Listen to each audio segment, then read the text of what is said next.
Assalamualaikum warahmatullahi wabarakatuh. Selamat datang di kelas Bu Nunung. Hari ini kita akan belajar menggali informasi penting dari buku sejarah. Materi ini adalah materi Bahasa Indonesia tema 2 KD 3.4. Menggali informasi penting dari buku sejarah menggunakan aspek apa, di mana, kapan, siapa, mengapa, dan bagaimana.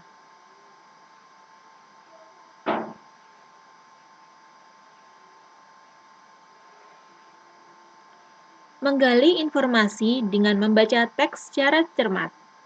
Pada materi tema 1, kalian sudah belajar menggali informasi. Kalian bisa membuat peta pikiran untuk mencatat informasi penting dari teks bacaan.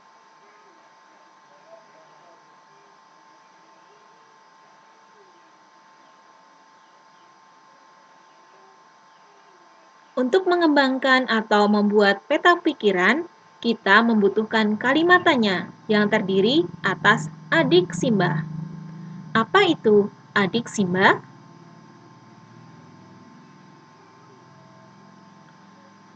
Apa digunakan untuk menanyakan atau menjelaskan suatu benda, keadaan, atau perbuatan. Di mana digunakan untuk menanyakan tempat. Kapan digunakan untuk menanyakan waktu. Siapa untuk menanyakan orang, pekerjaan, atau jabatan. Mengapa untuk menanyakan alasan atau sebab timbulnya suatu masalah. Bagaimana untuk menanyakan penjelasan, keterangan cara atau proses, ciri atau karakter dari suatu masalah. Itulah adik Simba. 6 kata tanya yang kita gunakan untuk mengumpulkan informasi dari teks bacaan. Berikut ini adalah contoh peta pikiran yang menggunakan 6 kalimat tanya adik Simba. Kalian bisa menuliskan informasi yang kalian temukan dari teks bacaan berdasarkan tuntunan dari kalimat tanya yang telah kalian susun.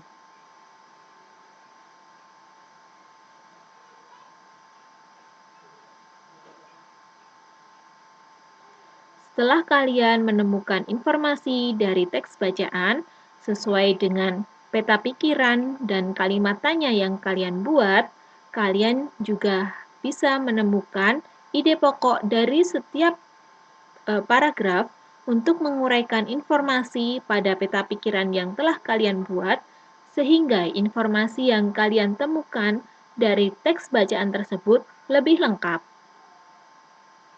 Setelah kamu mengumpulkan informasi, kamu dapat mengembangkan peta pikiran yang telah kamu buat menjadi sebuah tulisan baru dengan menggunakan kata-kata sendiri. Dalam mengembangkan informasi menjadi sebuah tulisan, kamu harus memperhatikan penggunaan kalimat efektif dan juga penggunaan kata baku dalam menulis informasi.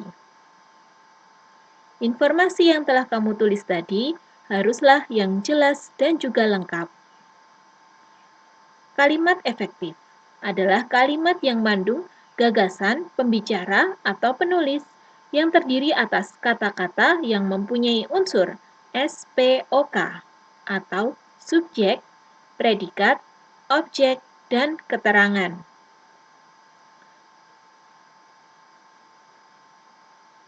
Dalam menulis kalimat efektif, kalian harus memperhatikan ciri-cirinya. Yang pertama, memiliki unsur penting atau pokok minimal unsur subjek dan predikat. Yang kedua, menggunakan struktur bahasa yang tepat. Yang ketiga, memenuhi kaidah ejaan yang berlaku. Dan yang keempat, menggunakan pilihan kata atau diksi yang tepat dan sesuai dengan kebutuhan.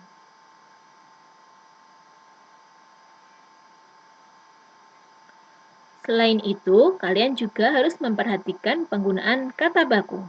yaitu kata yang digunakan sesuai aturan atau kaidah berbahasa yang sudah ditentukan sebelumnya, biasanya sudah sesuai dengan ejaan yang disempurnakan atau EYD.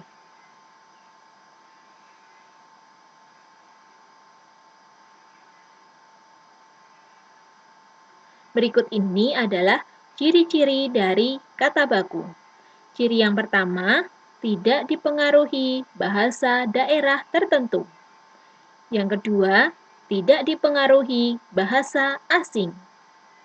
Yang ketiga, bukan termasuk dalam bahasa percakapan atau bahasa yang digunakan sehari-hari.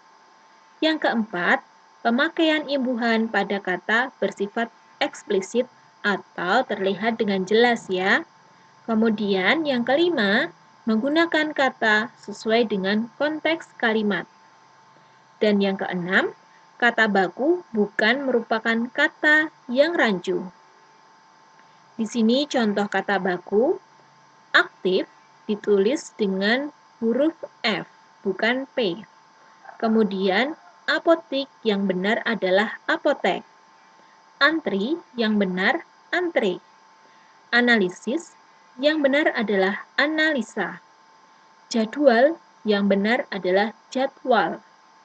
Nasihat yang benar adalah nasihat. Praktek, kata bakunya yang benar adalah praktik. Aktivitas, kata bakunya yang benar menggunakan huruf V. Cuman, yang benar adalah cuma. Gubuk, kata bakunya menggunakan huruf K. Itulah beberapa contoh kata baku. Dan masih banyak lagi contoh kata baku yang bisa kalian cari.